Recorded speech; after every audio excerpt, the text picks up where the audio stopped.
The Damagundam forest, ancient and vast. A symphony of life echoed through its emerald depths. Sunlight dripped through the canopy. It painted dancing patterns on the forest floor. The air hung heavy, thick with the scent of 1,000 blooms. Waterfalls thundered in the distance. Their mists nourished rare orchids and vibrant fungi. The Damagundam, a place untouched by time. Generations of tigers stalked silent through the undergrowth. Their stripes blended seamlessly with the dappled light. High above, families of langurs swung effortlessly through the branches. Their calls rang out, a joyful chorus against the rustling leaves. Here, life thrived in perfect harmony. An intricate web of interdependence woven over millennia. Deep within the heart of the forest, a giant stirred. Eldra, the matriarch of the forest. She was an elephant of immense wisdom and grace. Her eyes, deep pools of ancient knowledge, held the weight of centuries. Eldra had seen empires rise and fall. She had witnessed the ebb and flow of life itself. Yet a tremor of unease ran through her massive frame. The forest, her home, was in danger. The delicate balance threatened. Far from the tranquil heart of Damagundam, a different kind of power stirred. A powerful corporation, driven by insatiable greed. They saw not the forest's beauty, only its potential for profit. Their plans were grand, their ambition boundless. They envisioned transforming this pristine wilderness into a hub of industry and commerce. Skyscrapers would pierce the heavens, factories would sprawl across the land. The hum of machinery would replace the symphony of nature. Roads, like ugly scars, would carve through the heart of the forest, fragmenting habitats, disrupting the delicate balance. The corporation's promises were sweet, their words laced with the allure of progress. Jobs, they declared, prosperity for all. But at what cost? The air, once pure and invigorating, would soon be choked with smog. The rivers, lifeblood of the forest, would run black with industrial waste. The animals, driven from their homes, would face an uncertain future. The very soul of Damagundam, its spirit, was at stake. A battle was brewing, a clash between nature and greed, and the stakes had never been higher. A sense of urgency gripped the forest. News of the impending threat spread like wildfire, carried by the whispers of the wind, the rustling of leaves, the alarm calls of birds. The animals, their sanctuary under siege, turned to Eldra for guidance. They gathered beneath the ancient banyan tree, their fear palpable. Tigers and leopards, their usual rivalry forgotten, stood side by side. Deer grazed nervously, their ears pricked, listening for any sign of danger. Eldra, her gaze sweeping over the assembled animals, felt a surge of protectiveness. These were her charges, the inheritors of this precious land. Their fate and the fate of the forest were intertwined. She had witnessed the destructive nature of humans before. Their capacity for greed knew no bounds.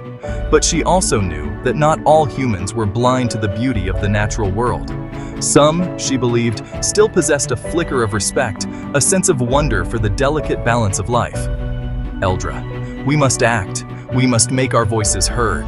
We must reach out to those who still listen, to those who understand the value of this sacred place. A hush fell over the assembly. The animals, their eyes fixed on Eldra, knew that their very survival depended on her wisdom. The time had come to fight for their home. But how could they, the voiceless, hope to stand against the might of human greed? Eldra, wise as she was, knew that the animals could not fight this battle alone. They needed allies, humans who understood the value of the forest, who could speak on their behalf. She thought of the village nestled at the edge of the forest, a place where humans and animals had coexisted in relative harmony for generations. There were some there, she believed, who would heed their call. A plan began to form in Eldra's mind. It was a risky plan, one that required trust and cooperation. But time was of the essence. The corporation, relentless in its pursuit of profit, was already making inroads. Eldra, we must reach out to the humans. We need their help. The animals, taken aback by this suggestion, looked at each other in astonishment. Humans were the source of their problems, weren't they? But Eldra, her gaze steady, calmed their fears. Eldra, not all humans are the same. There are those who understand the language of the forest, who can hear our pleas. And so, a plan was set in motion. A plan that would test the bonds of trust, challenge long-held beliefs, and pit the forces of nature against the relentless march of progress. The forest, a living, breathing entity, possessed its own intricate communication network. News traveled through its depths, carried on the backs of beetles, whispered by the wind through the leaves, sung by the birds in their intricate melodies. Eldra, harnessing this ancient network, sent out her message, a call to action, a plea for help. A small group of monkeys, agile and quick-witted, were chosen as messengers. They were tasked with reaching the village and alerting the villagers to the impending threat. The monkeys, their eyes bright with determination, set off through the dense undergrowth. Their nimble bodies moved effortlessly through the trees, their chatter fading into the background noise of the forest. Meanwhile, a pair of hornbills, their distinctive calls echoing through the canopy, were dispatched to the distant coast. They carried a message for the naval officers stationed there, men and women who patrolled the waters, protecting the region from harm. Eldra knew that these officers, accustomed to the rhythms of the sea, might be more receptive to the plight of the forest than the corporation blinded by greed. Time was of the essence, and the fate of Damagundam hung precariously in the balance. The village nestled at the edge of the Damagundam forest was a place of simple beauty. Generations of villagers had lived in harmony with nature, respecting the delicate balance of their surroundings. They had heard tales of Eldra, the wise old elephant, and the council of animals, tales whispered by the wind, carried on the songs of birds. When the monkeys arrived, their frantic chatter alerting the villagers to the impending threat, a sense of unease settled over the village. The villagers, their lives intertwined with the rhythms of the forest, understood the importance of preserving this natural treasure. They had witnessed the corporation's ruthlessness, their disregard for the environment. They knew that the stakes were high, not just for the animals, but for their own way of life. Meanwhile, the hornbills, their journey long and arduous, finally reached the coast. They circled above the naval base, their distinctive calls attracting the attention of the officers below. The officers, accustomed to the sounds of the sea, were intrigued by these unusual visitors. One officer, a young woman known for her love of nature, sensed the urgency in the birds' calls.